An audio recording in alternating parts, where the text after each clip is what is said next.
Nung maliit pa ating mundo at alaala, labing isang tinig sa isang kwarto, sabay sa tawa. Magkakatabi sa higaan, walang pagitan.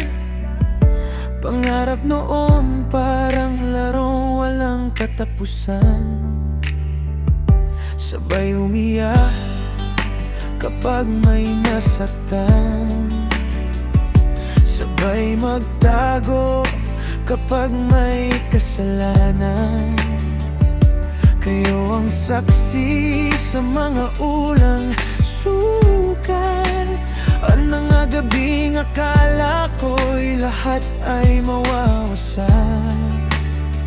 Habang lumalaki, lumalayo ang pagitan.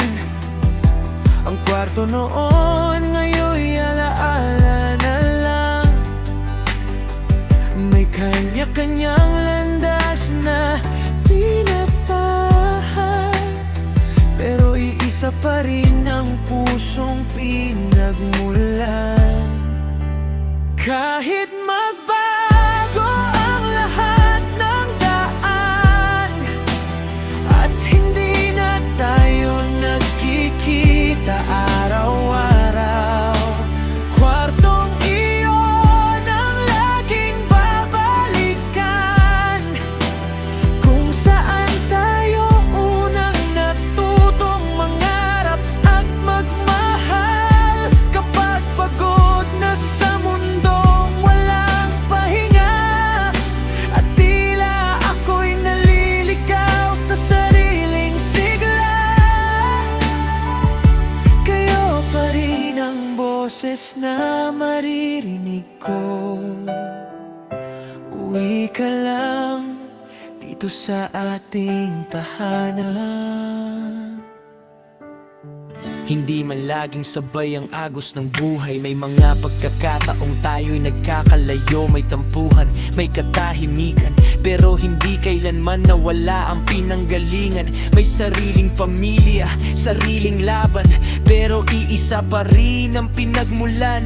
At kahit hindi na araw-araw magkausap, alam kong buo pa rin ang kwarto sa bawat yakap. Kapag tahimik na ang mundo't lahat ay nagbago, at ang dating ingay ay alaala na lang. Sa bawat sulok ng puso ko'y nakaukit ang labinisang na kwento na sabay nating inukit. Kahit magbago ang lahat ng mukha, at hindi na tayo tulad ng dati sa saya, kwarto pa rin ang huling tagpo na magpapaalala kung sino tayo noon. Hindi tayo perpekto, pero totoo, siyam na sabay lumaki sa unos at gulo.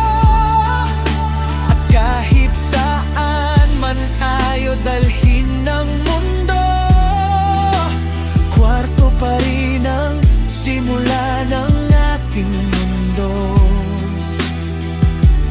Tahanang babalikan ng ating puso.